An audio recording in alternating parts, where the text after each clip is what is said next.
Good morning, नमस्कार। आप सभी का ग्रेविटी पॉइंट ऑफिशियल चैनल में स्वागत है। मैं सुरेश दुबे आज आप लोगों के समक्ष यहाँ पर इन्वायरमेंट इकोलॉजी के संबंध में कुछ प्रश्नों को लेकर के उपस्थित हूँ। इस प्लेटफॉर्म के माध्यम से आप लोगों की तैयारी हेतु अन्य कई प्रकार के सीरीज भी अवेलेबल हैं, तो आप अपनी सुविधा के अनुसार उस सीरीज का भरपूर लाभ उठाएं और अपने एग्जाम को बेहतर करने का पूरा प्रयास करें।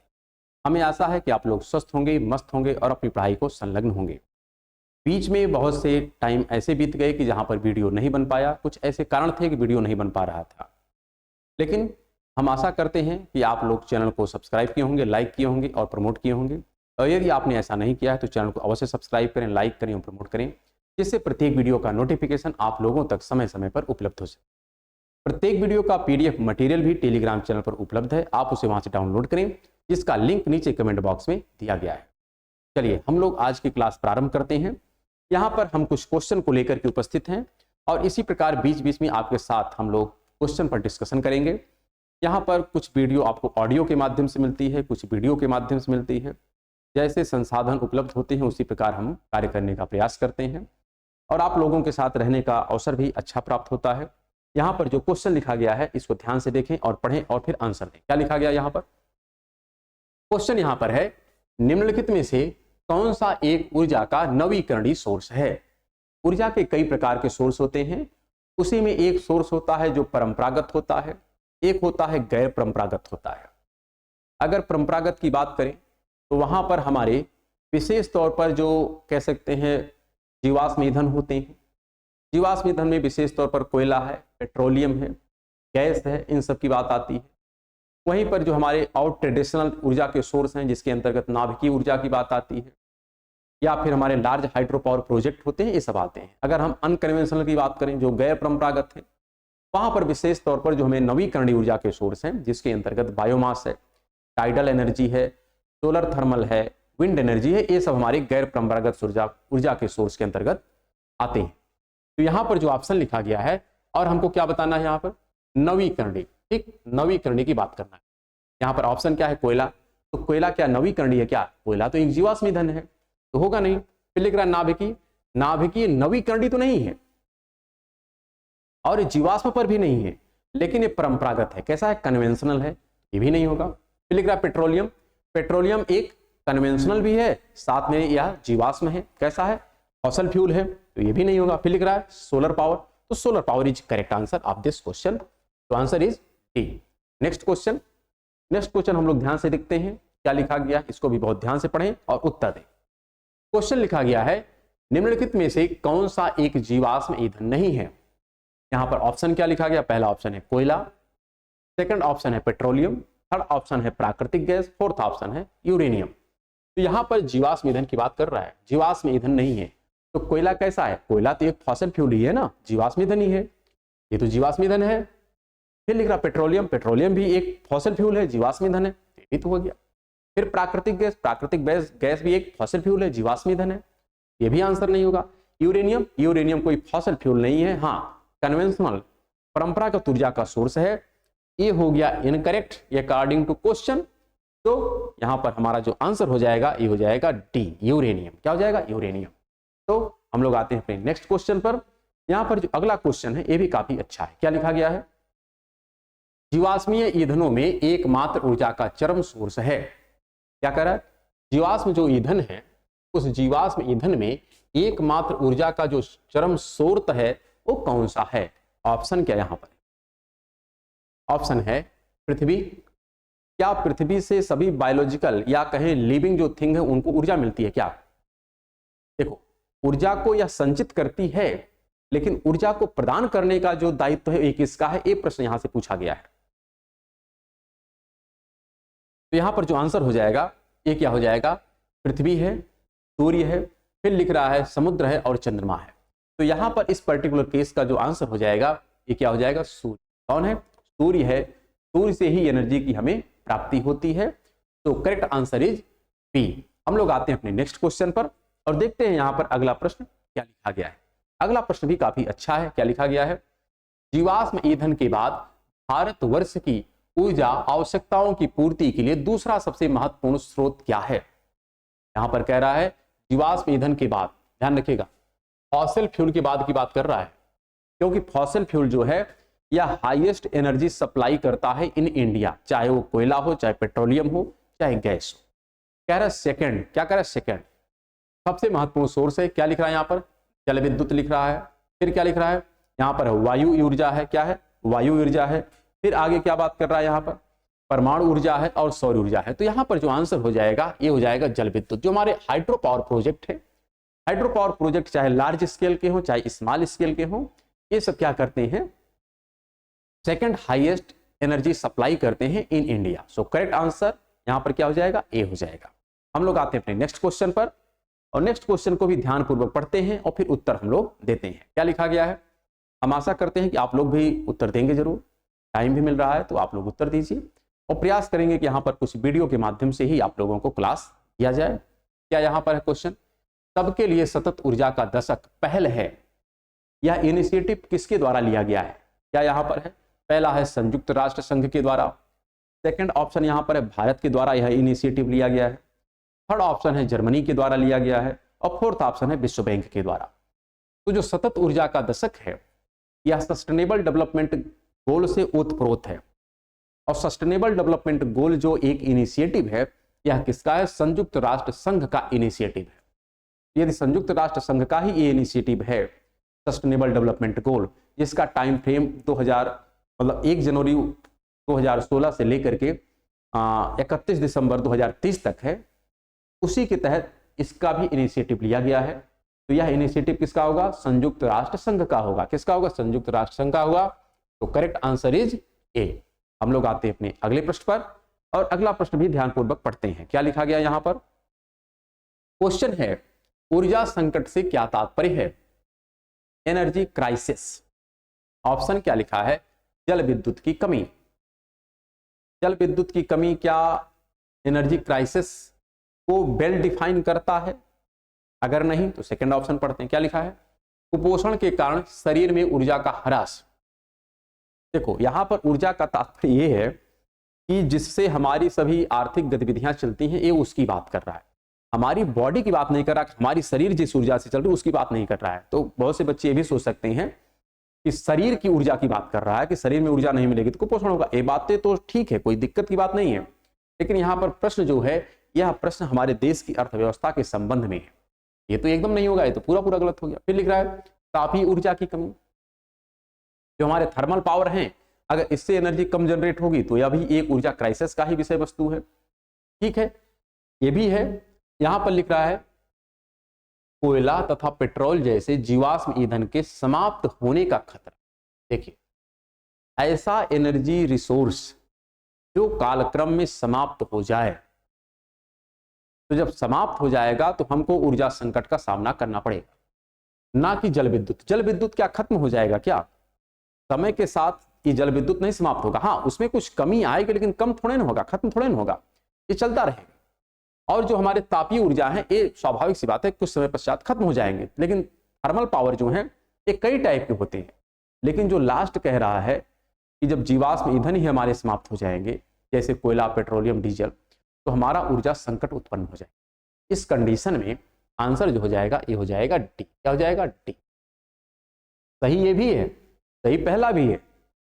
ऐसा नहीं कि पहला एकदम गलत है या तीसरा गलत है, लेकिन सबसे सही कौन सा है?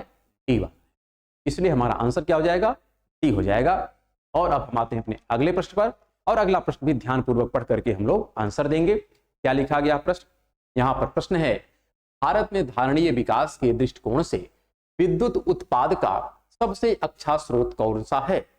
धारणीय विकास की बात कर रहा, अगर केवल बात करता है कि विद्युत ऊर्जा का सबसे अच्छा सोर्स कौन सा है, आंसर अलग होता। लेकिन यहां पर क्या कह रहा है? धारणीय, ध्यान रखिएगा, धारणीय यानी सस्टेनेबल विकास के दृष्टिकोण से। तो सस्टेनेबल विकास के दृष्टिकोण से यदि आप देखेंगे तो हमारा ऐसा एनर्जी का सोर्स होना चाहिए जिससे पर्यावरण को क्षति ना हो। तो यहां पर ऑप्शन क्या लिखा गया है? कोयला। कोयला क्या धारणीय हो सकता है क्या? नहीं, कदापि नहीं। क्यों? कोयले से तो पोल्यूशन बहुत ज्यादा उत्पन्न होता है। हाँ, ऊर्जा का प्रमुख सोर्स है, लेकिन प्रदूषण होता है, हो नहीं सकता। फिर लिख रहा है खनिज तेल एवं गैस, ये भी प्रमुख सोर्स हैं, लेकिन धारणीय नहीं है, समय के साथ समाप्त हो जाएंगे, ये भी नहीं होगा। फिर लिख रहा है जल विद्युत, जल विद्युत जो हाइड्रो पावर प्रोजेक्ट होते हैं यह एक प्रकार से सस्टेनेबल है और समय के साथ ऐसा नहीं कि समाप्त हो जाएगा और इसके ज्यादा साइड इफेक्ट भी नहीं है। इस आधार पर देखा जाए तो यह हमारे सस्टेनेबल हैं। कैसे हैं? सस्टेनेबल हैं। लेकिन जो परमाणु ऊर्जा है यह ऊर्जा का तो एक सप्लाई है लेकिन इससे भी पोल्यूशन होता है। तो यहां पर सिर्फ एकमात्र ऐसा विकल्प है जो एनर्जी की सप्लाई को भी सुनिश्चित करता है और पोल्यूशन भी कम करता है और वो यहां पर इस पर्टिकुलर केस में वो कौन सा है? जल विद्युत। तो करेक्ट आंसर इज सी। हम आते हैं नेक्स्ट क्वेश्चन पर। नेक्स्ट क्वेश्चन यहां पर ध्यान से देखिए और आंसर दीजिए। क्या लिखा गया है? निम्नलिखित में से किस नवीकरणीय ऊर्जा संसाधन की वर्ष 2014 में स्थापित क्षमता देश में सर्वाधिक है? स्थापित क्षमता देश में सर्वाधिक है। ऑप्शन क्या यहां पर लिखा गया है? ऑप्शन है बायोमास शक्ति, फिर लिखा है सौर शक्ति, सौर ऊर्जा, फिर लिखा है अपशिष्ट जनित ऊर्जा, फिर लिखा है पवन शक्ति। यहां पर लिखा है नवीकरणीय ऊर्जा संसाधन की वर्ष 2014 में स्थापित जो क्षमता थी यह देश में सर्वाधिक थी। यह एक पर्टिकुलर ईयर की बात कर रहा है, वर्तमान की बात नहीं कर रहा है। अगर हम वर्तमान की बात करें तो भारत ने अपना एक आईएनडीसी भी घोषित किया था। क्या घोषित किया था? आईएनडीसी। आईएनडीसी मतलब इंटेंडेड नेशनली डिटरमाइंड कंट्रीब्यूशन, और इसके तहत भारत अपने अलग अलग टारगेट तय किया है 2030 के लिए। लेकिन यहां पर कह रहा है कि स्थापित क्षमता 2014 के अनुसार, अगर वर्तमान में देखें तो सर्वाधिक क्षमता किसकी? सोलर पावर की। किसकी? सोलर पावर की। लेकिन 2014 में क्या सोलर पावर इतना ज्यादा एग्रेसिव तरीके से आगे बढ़ रहा था? नहीं। उस समय कौन सा था? क्या बायोमास था? तो बायोमास की भी शक्ति अभी भी वर्तमान में अगर टारगेट देखा जाए तो इसका जो टारगेट रखा गया, कितना रखा गया? 10,000 मेगावाट। इतनी मात्र इसकी क्या कहते हैं हम पोटेंशियल की बात की जा रही है, कितना एनर्जी से हम प्रोड्यूस करेंगे। यहां पर सोलर पावर का वर्तमान टारगेट बढ़ गया है जिसके अंतर्गत हम लोग क्या बात करते हैं? 100 गीगावाट की बात करते हैं। यानी यहां पर बात करें 1 गीगावाट बराबर होता है 1000 मेगावाट, अर्थात 1 लाख मेगावाट जो इलेक्ट्रिसिटी प्रोड्यूस की जाएगी वो सोलर पावर से की जाएगी। एक करंट हमारा स्टेटस है। लेकिन 2014 में ऐसा नहीं था। 2014 के दौरान जो टारगेट था ये मात्र 20,000 मेगावाट था, क्योंकि प्रारंभिक जो हमारा इनिशिएटिव था सोलर पावर से वो कौन सा था? तो जवाहरलाल नेहरू सौर पावर परियोजना थी। लेकिन उसी का रूप वर्तमान में बदल करके अलग कर दिया गया है। यहां पर अपशिष्ट ऊर्जा भी वैसे बहुत कम कह सकते हैं कंट्रीब्यूशन था 2014 में, और अभी भी बहुत कम है। उस समय सबसे ज्यादा योगदान किसका था? वो है विंड एनर्जी की। कितना था? विंड एनर्जी की कैपेसिटी 2014 में इस पर्टिकुलर केस में सबसे ज्यादा थी। तो करेक्ट आंसर इज डी। हम लोग बढ़ते हैं नेक्स्ट क्वेश्चन पर, और नेक्स्ट क्वेश्चन को भी ध्यानपूर्वक पढ़ करके हम लोग उत्तर देंगे। क्या लिखा गया यहां पर? प्रश्न है निम्नलिखित में से कौन सा नवीकरणीय ऊर्जा स्रोत है? अब बात कर रहा है नवीकरणीय। क्या नवीकरणीय कोयला है क्या? तो कोयला तो नवीकरणीय है नहीं। पेट्रोलियम क्या नवीकरणीय है क्या? ये भी नहीं है। तो कन्वेंशनल है। और कैसे हैं? तो ये फॉसिल फ्यूल है, जीवाश्म ईंधन है। बायोमास, अच्छा मिट्टी का तेल, ये भी एक प्रकार से फॉसिल फ्यूल है और कन्वेंशनल है, तो ये भी नहीं होगा। क्या है? बायोमास।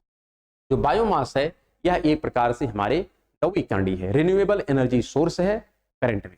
तो correct answer of this question is C. हम लोग बढ़ते हैं नेक्स्ट क्वेश्चन पर, और नेक्स्ट क्वेश्चन को भी ध्यानपूर्वक देखते हैं, आंसर देते हैं। क्या लिखा गया यहां पर? निम्नलिखित ऊर्जा में से कौन सी जैविक मात्रा में सर्वाधिक उपयोग की जाती है? किसकी बात करें? जैविक मात्रा में सर्वाधिक उपयोग की जाती है, अर्थात जो वेजिटेशन होते हैं या अन्य जो खाद्य श्रृंखलाएं होती हैं उसमें जो एनर्जी फ्लो करती है वह एनर्जी आती कहां से? क्या ऑप्शन लिखा? परमाणु ऊर्जा। क्या परमाणु ऊर्जा से उसमें एनर्जी आती है क्या? नहीं, उसमें से तो नहीं आती है। सौर ऊर्जा, हाँ, सौर की एनर्जी, सूरज की ऊर्जा वनस्पति में आती है, वनस्पति से ऊर्जा फूड चेन में जाती है, और जितने भी प्राणी होते हैं सबको ऊर्जा प्राप्त होती है। तो ये होगा करेक्ट। भू उष्मीय ऊर्जा ऐसा कुछ भी नहीं है, ज्वारी ऊर्जा ऐसा भी नहीं। Correct answer is B. हम लोग बढ़ते हैं नेक्स्ट क्वेश्चन पर। नेक्स्ट क्वेश्चन को भी ध्यानपूर्वक पढ़ करके उत्तर देंगे। क्या लिखा गया है? निम्नलिखित में कौन वैकल्पिक ऊर्जा का सबसे बड़ा महासागर है? सबसे बड़ा संग्रहागार है, सबसे बड़ा एनर्जी का ध्यान रखिएगा। वैकल्पिक ऊर्जा का सबसे बड़ा संग्रहागार है। वैकल्पिक ऊर्जा की बात कर रहा है।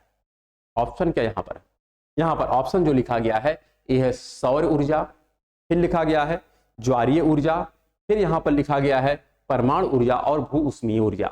देखो एनर्जी सब में है, हम ऐसा नहीं कह रहे हैं कि ज्वार में एनर्जी नहीं है या परमाणु में एनर्जी नहीं है या भू ऊष्मीय में नहीं, लेकिन जो पोटेंशियल है, मैक्सिमम पोटेंशियल है सोलर पावर में। किसमें? सोलर पावर में। जितना आप चाहें उस सोलर पावर की एनर्जी को ट्रैप करें और अपनी आवश्यकताओं को पूरा करें, तो इसके पास मैक्सिमम पोटेंशियल है, बहुत ज्यादा इसके पास क्षमता है। तो correct answer is a. Next question हम लोग देखते हैं। नेक्स्ट क्वेश्चन यहां पर जो लिखा गया है, भारत में निम्नलिखित में से कौन नवीकरणीय ऊर्जा स्रोत की सर्वाधिक संभाव्यता वाला है? फिर वही क्वेश्चन है, थोड़ा रिपीट कर गया है, लेकिन यहां पर कोई चिंता का बात नहीं। यहां पे आंसर क्या हो जाएगा? सौर। क्या हो जाएगा? Solar power. नेक्स्ट क्वेश्चन हम लोग देखते हैं। नेक्स्ट क्वेश्चन यहां पर जो लिखा गया है, यहां पर है निम्नलिखित कथनों पर विचार करें और बताएं कि जो अंतरराष्ट्रीय सौर गठबंधन है इंटरनेशनल सोलर अलायंस को 2015 के संयुक्त राष्ट्र जलवायु परिवर्तन सम्मेलन में प्रारंभ किया गया था। जो पेरिस जलवायु समझौता था उसी के साइड लाइन में एक और समझौता किया गया था जिसका नाम था इंटरनेशनल सोलर अलायंस, जिसमें भारत और फ्रांस का अहम भूमिका थी। ये तो स्टेटमेंट सही है, कोई डाउट तो है ही नहीं। फिर क्या लिख रहा है? इस गठबंधन में संयुक्त राष्ट्र के सभी सदस्य देश शामिल हैं। क्या यह सेंटेंस सही लिख रहा है, गलत? क्या सभी इसमें शामिल थे कि नहीं शामिल थे? तो क्या आपको लग रहा है? सभी शामिल नहीं थे, कुछ ही पार्ट होते जो शामिल थे, वो भी विशेष तौर पर जो कर्क और मकर रेखा के मध्य में थे।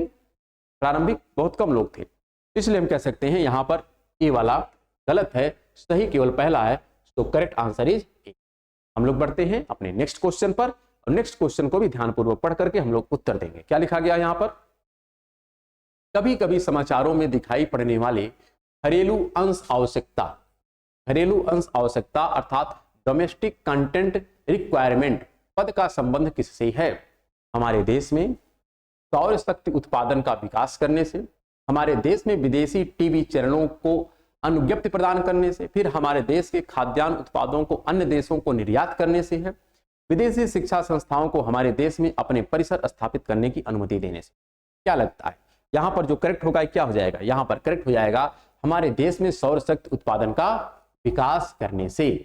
डोमेस्टिक कंटेंट रिक्वायरमेंट, घर पे हम सोलर प्लांट लगा दिए, घर पे सोलर कुकर ले लिए, सोलर हीटर ले लिए, तो ये सब क्या है? हमारी जो डोमेस्टिक रिक्वायरमेंट है उसको पूरा करता है। तो ये इसका बेस्ट आंसर होगा इस पर्टिकुलर केस में, क्योंकि ऑप्शन यहाँ पर कुछ न कुछ सब सही होते हैं, लेकिन जो मोस्ट यहाँ पर ज्यादा कह सकते हैं पॉसिबल आंसर होगा कौन सा होगा? पहला। इस आधार पर आंसर इसका पहला है। और हम लोग अब देखते हैं अगले क्वेश्चन को। यहाँ पर अगला जो क्वेश्चन है ये भी काफी अच्छा है। क्या लिखा गया है? अंतरराष्ट्रीय सौर गठबंधन का प्रथम शिखर सम्मेलन निम्नलिखित में से किस शहर में हुआ था? ऑप्शन क्या यहाँ पर है? ऑप्शन लिखा गया है नई दिल्ली में हुआ था, न्यूयॉर्क में हुआ था, पेरिस में, और उपयुक्त में से कोई नहीं। वैसे जितने भी इंटरनेशनल सोलर अलायंस के कह सकते हैं सम्मेलन हुए हैं सब भारत में ही हुए हैं, और विशेष तौर पर दिल्ली, गुड़गांव, इसी सब स्थानों पे हुआ है, क्योंकि इंटरनेशनल सोलर अलायंस का जो हेडक्वार्टर है कहाँ पर है? गुड़गांव में है। कहाँ पर है? गुड़गांव में है। इसलिए इसकी मीटिंग भी दिल्ली और गुड़गांव में ही मिला जुला के होती है, और पहली कहाँ हुई थी? तो दिल्ली में हुई थी। तो करेक्ट आंसर इज।